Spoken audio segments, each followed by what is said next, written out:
প্রায় রাত 1টা তখন।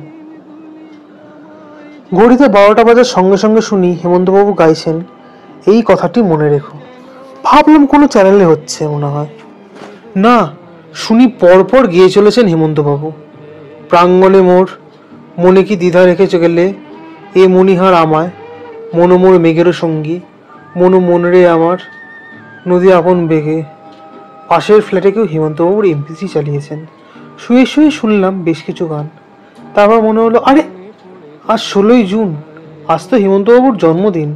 শুধু জন্মদিনই নয়, 105 বছর পূর্ণ করলেন আমার প্রিয়তম গায়ক। আজ না হয় লিখেই ফেলি কিছু। এখন লিখতে বসে কত কথা মনে পড়ছে। না, হেমন্তবাবুকে আমি ব্যক্তিগতভাবে চিনতাম না, তবে দেখেছি অনেকবার। আমি প্রথম রবীন্দ্রসঙ্গীত শুনি হেমন্তবাবুর কণ্ঠে, বাড়ির গ্রামোফোনে, 78 রেকর্ডে। তার আগে আমার যখন 6 বছর বয়স, তখন আমার বাবার লেখা দুটি গান গেয়েছিলেন উনি, পৃথিবী আমারে চায় ছায়াছবিতে। অসম্ভব জনপ্রিয় হয় গান দুটি গানই।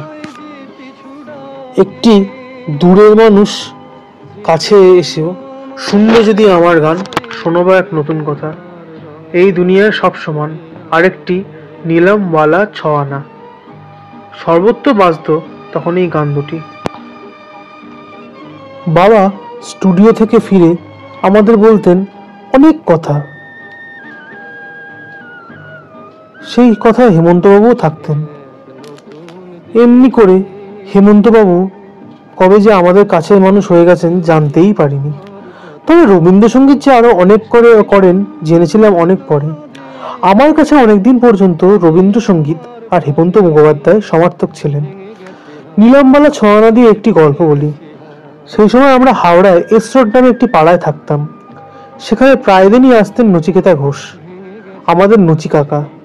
একদিন তিনি এসে বললেন বাবাকে, উত্তম বলল, আজ তো তুই বিধায়কদের বাড়ি যাস, গিয়ে বলিস যে আমি এই ছবিতে পৃথিবী আমারে চায় একটা ফেরিওয়ালার গান গাইতে চাই। বাবা বললেন, সে কি রে, আমি তো ফুল স্ক্রিপ্ট জমা করে দিয়েছি। নীরেন লাহিড়ী পৃথিবী আমারে চায় ছবির এবং সঙ্গে আরো অনেক বিখ্যাত ছবির পরিচালক। মানবেন তো? নজি কাকা বললেন, সে উত্তম দেখবে, আপনি লিখুন তো গানটা। বাবা লিখলেন, and the rest was history.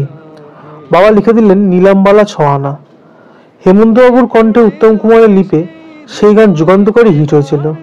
বাবা পরের বছর গিয়েছিলেন ঢাকায়, সেখানে ওই গানের ব্যাপক জনপ্রিয়তা দেখেছিলেন তিনি। একবার পাড়া থেকে গেছে আমাদের কিছু ছেলে, আমাদের পাড়ায় ওকে গান করায় বলে। হেমন্তবাবু তখনও সিগারেট খেতেন। বড় সিগারেট খেতে খেতে ওদের সঙ্গে কথা বলছিলেন। ওরা যে টাকা দেবে বলেছিল, তা শুনে উনি বলেছিলেন, আপনাদের লজ্জা করে না, হেমন্ত মুখোপাধ্যায়কে এত কম টাকায় গান গাইতে বলছেন? সেই অনুষ্ঠানের সঙ্গে আমরা কেউ জড়িত ছিলাম না, তবে যারা পরিচালনা করেছিল তারা খুবই ঘনিষ্ঠ ছিল আমাদের। কিন্তু আমরা টিকিট কেটে দেখেছিলাম সেই অনুষ্ঠান রাজার মাঠে। একটু সময় নিয়েছিলেন, কিন্তু তারপর একটার পর একটা গান শুনিয়েছিলেন সেদিন। বলেছিলেন, অনেকদিন পর এত ভালো শ্রোতা পেলাম। বাবার পায়ে হাত দিয়ে প্রণাম করেছিলেন। বলেছিলেন, কতদিন পর আপনাকে দেখলাম বিধায়কদা, অনেক রোগা হয়ে গেছেন আপনি। আমার জন্মের আগে থেকেই ছিল হেমন্তবাবু আর সলিল চৌধুরীর জুটি। কি সব অমর গান করে গেছেন দুজন।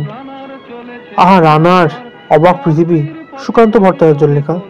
গাঁয়ের বধূ, পালকির গান, সত্যেন দত্ত। অনেক পরে আমি ঝড়ের কাছে রেখে গেলাম আমার ঠিকানা, মনের জানা ধরে উকি দিয়ে গেছে, বা আমার প্রশ্ন করে নীল ধ্রুবতারা। রবীন্দ্রনাথের শতবর্ষ হলো, বাংলার সব শিল্পী গাইলেন দুটি করে রবীন্দ্রনাথের গান।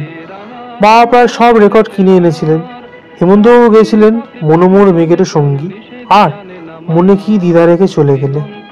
মনে আছে, আকাশে উড়িছে বকপাতি, বেদনা আমার তারই সাথী। যদি একবার শুরু করতাম এই দুটি লাইন, গাইতেই হতো সারাদিন। এখনো হয়। হেমন্তবাবু বোম্বে গেলেন, নাগিন ছবিতে সুর দিলেন। শুধু সুর দিলেন তাই নয়, নাগিন ছবির সেই কন বাজায় বাঁশুরিয়া আজও কোনো সাপুরের প্রথম পছন্দ। হিন্দি গানের সমান জনপ্রিয়তা অর্জন করলেন। ওখানে তিনি কিন্তু হয়ে গেলেন হেমন্ত কুমার। একটা গান হ্যাঁ আপনা দিল তো আওয়ারা তো সর্বকালের সেরা হিট গানের অন্যতম। বাংলা আধুনিক গান মানেই ছিল ব্যর্থ প্রেমিকের গান। হেমন্তবাবু আমাদের শোনালেন নতুন ধরনের প্রেমের গান, অবশ্যই কিছু অতি বিখ্যাত গীতিকার ও সুরকারের সাহায্যে, যেমন তুমি এলে অনেক দিনের পরে যেন বৃষ্টি এলো, মেঘ কালো আধার কালো, বনতল ফুলে ফুলে ঢাকা। আমার অনেক গান নিজে সুর করা, তার মধ্যে আমার সবচেয়ে প্রিয় গান অলির কথা শুনে বকুল হাসে। বাংলা রোমান্টিক গানে আজও আমার প্রথম পছন্দ অলির কথা শুনে বকুল হাসে, কই তাহার মতো তুমি আমার কথা শুনে হাসো না তো। ভাবুন তো একবার, এই সেদিন দেখলাম শুধু গিটার নিয়ে একটা মেয়ে আর একটা ছেলে চমৎকার গাইল এই গানটি। হ্যাঁ, এই 2021 সালেও। হেমন্তবাবু আর উত্তম কুমারের জুটি তো ছিল অনন্য। কত কত গান যে গেয়েছেন উনি উত্তম কুমারের জন্য। তবে আস্তে আস্তে উত্তম কুমারের লিপি মান্নাবাবু এসে গেলেন, আমরা মেনে নিলাম। হেমন্তবাবু সরে যেতে লাগলেন। সুবীর সেন একবার আমার অফিসের অনুষ্ঠানে এসেছিলেন, জ্ঞান মঞ্চে। আমায় বলেছিলেন, বলুন তো আমি কেন বাংলা গানে তত জনপ্রিয় হতে পারিনি। আমি উত্তমদার লিপে গান করার সুযোগ পাইনি তাই। বিবিসি থেকে সর্বকালের সেরা 20টি বাংলা গানের একটি তালিকা প্রকাশ করা হয়েছে। 1 নম্বরে আছে আমার সোনার বাংলা। প্রচুর বাংলাদেশের গান আছে এই তালিকায়। হেমন্তবাবুর সুরে নিজেরই গাওয়া মুছে যাওয়া দিনগুলিও আছে সেই তালিকায়। পশ্চিমবাংলায় অনেকেই ওকে প্রথম 5 জন সেরা সুরকারের তালিকায় রাখেন না, আমি রাখি। আমার মতে একজন অসামান্য সুরকারও ছিলেন হেমন্ত মুখোপাধ্যায়। ছায়াছবি যদি ধরেন তাহলে খুব কম সুরকারের ওর মতো সাফল্য আছে। পলাতক ছবির কথা ভাবুন, জীবনপুরের প্রতিক্রিয়া ভাই, মনিয়ার ছবির কে যেন গো ডেকেছে আমায়, মর্দিত হিংলাজ, নিমন্ত্রণ, দুই ভাই, মণিহার, অনেক অনেক ছবিতে সুর করেছেন হেমন্তবাবু। কন্যা রানু মুখোপাধ্যায়কে দিয়ে একখানি গান করেছিলেন, আমার অল টাইম ফেভারিট গানের সেটি একটি, আমিও শ্রাবণ হয়ে এনে দিতে পারি রিমঝিম অবহেলায়, একবার যদি কেউ ডাক দিয়ে যায়। যদি না শুনে থাকেন তাহলে আজই শুনুন ইউটিউবে, তারপর বলুন আমি ঠিক লিখলাম কিনা। ছবি প্রযোজনা করেছেন হেমন্ত মুখোপাধ্যায়। বাংলায় নীল আকাশের নিচে পরিচালক ছিলেন মিলন সেন। যদিও এই ছবি নিয়ে তাকে কোনোদিন কিছু বলতে শুনি বা পড়িনি আমি। হেমন্তবাবু আর্থিক ক্ষতি হয়েছিল বলে শুনেছি সেই ছবি করে। হিন্দিতে অবশ্য প্রথম ছবিতেই সাফল্য প্রযোজক হিসেবে। 20 সাল বাদ বিশ্বজিৎকে নায়ক হিসেবে প্রতিষ্ঠা দিল সেই ছবি। ওয়াদিয়া রহমান ছিলেন নায়িকা, হেমন্তবাবু প্রডিউসার ছিলেন, সুরকারও তিনি। সব গান জনপ্রিয় হয়েছিল সেই ছবির আর্থিক সাফল্য প্রায় 20 সাল বাদ। কিশোর কুমার তার নিজের ছবি দূর গগন কি ছাও মেতে হেমন্তবাবুকে দিয়ে গাইয়েছিলেন, রাহি তু মত রুক জানা, तूफा से मत घबराना, कभी तो मिलेगी तेरी मंजिल, कभी दूर गगन की छाव में। কি বলিষ্ঠ কণ্ঠস্বর ছিল হেমন্তবাবুর তখন।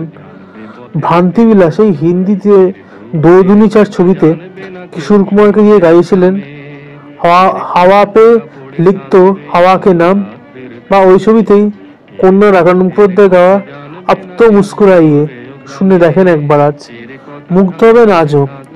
গীতিকার প্রণব রায়ের ছেলে প্রদীপ্তকে দিয়ে হেমন্তবাবু প্রতি মাসে বেশ কিছু খামে কিছু মানুষের নাম ঠিকানা লেখাতেন খামে।